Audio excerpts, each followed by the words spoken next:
Hey guys, thanks for joining me, and if you like what you see, please subscribe. Hello, YouTube, and welcome to Sharp Ends. Today I'm going to talk about some of the knives I've been carrying the most this month. First off, I want to start off with the George Rockeye.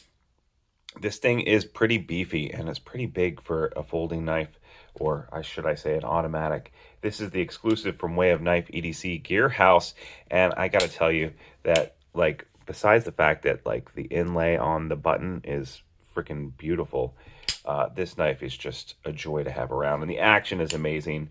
You know, I just come out a little bit here like this and push the button, and it's just snapping right open.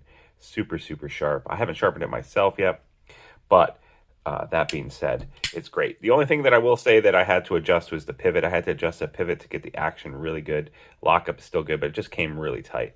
But the extra big jimping back here, the scales on this exclusive are this dark blue, and it's this DLC coating on the blade. It's just great, and the Rockeye is just an awesome knife. Only thing that I don't really like about it too much is this ginormous clip on here. I wish the clip was a little bit smaller. I might change that out. We'll see.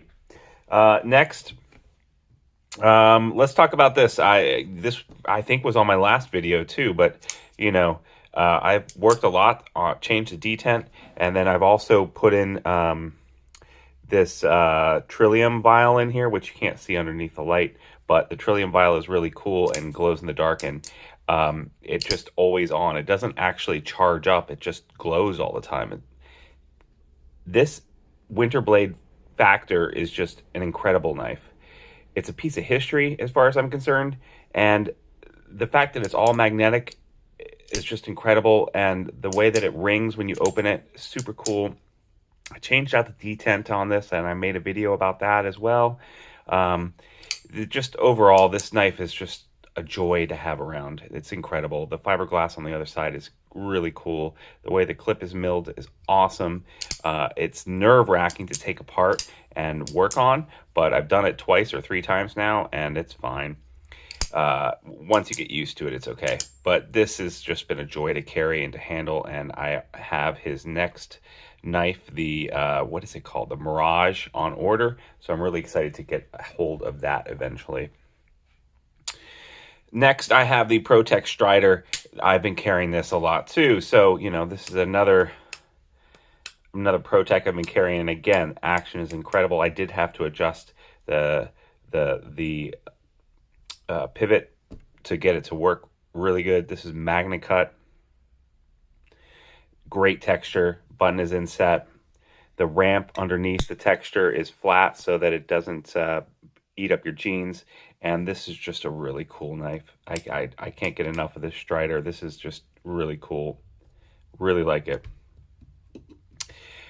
Next, on a practical point, this is the pen I've been carrying. This is the bolt action tactile knife. Tactile pen that I've been carrying. It's really cool. It's bronze. It's just starting to get a little bit of patina. It needs a lot more. Machining on it is incredible.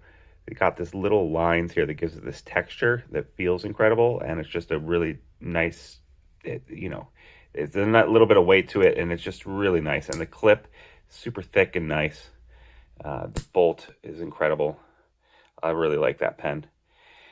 Next, you know, I've been carrying this a lot in my pocket.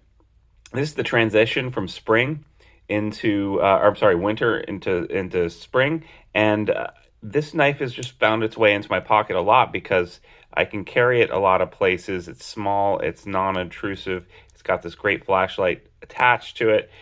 This is the Jester from Spyderco. This is, I believe, 4V.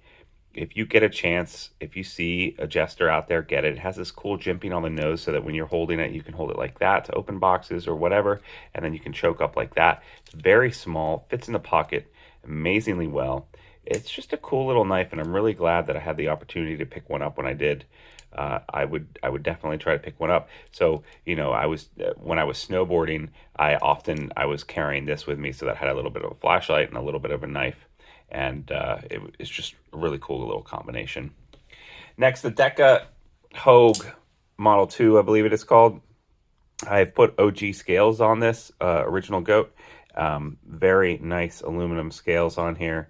I just like this. It's MagnaCut with the OG scales on it. It actually becomes a little bit more expensive, but I like the action. I like that this is a bar lock.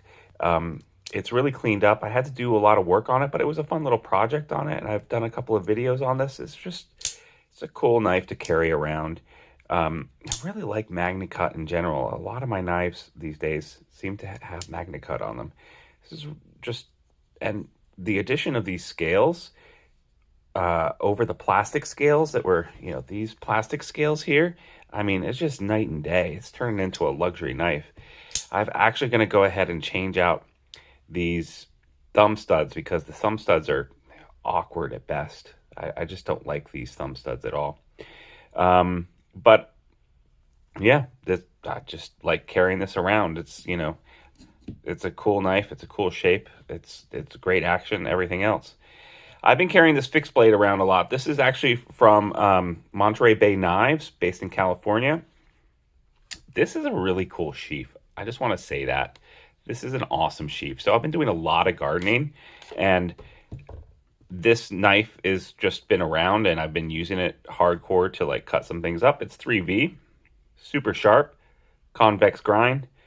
It's just a good knife. I mean, I have Bark River knives and other knives that are better. Don't get me wrong, but this one I don't mind like as a beater. Like the Bark River knives are so nice that sometimes I don't want to use them.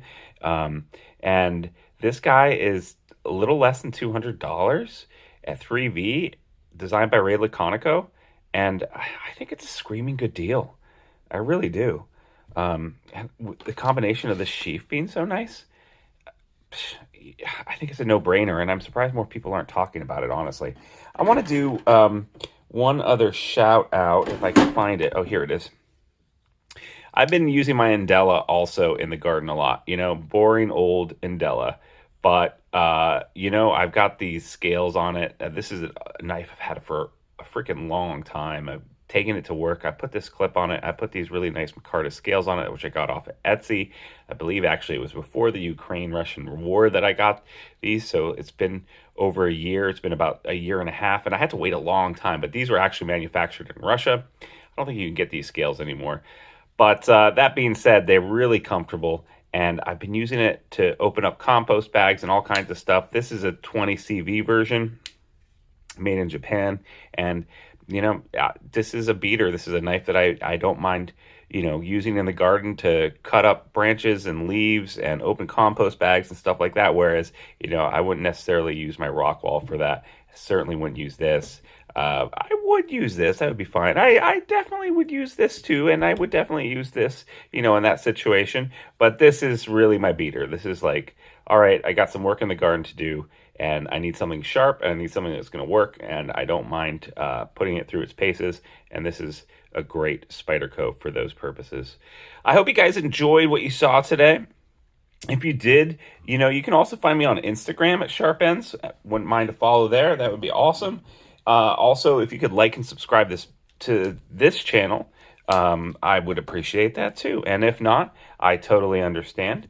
But whatever you do, I hope you have a really good rest of your day. And I will see you next time on Sharp Ends. Bye-bye now.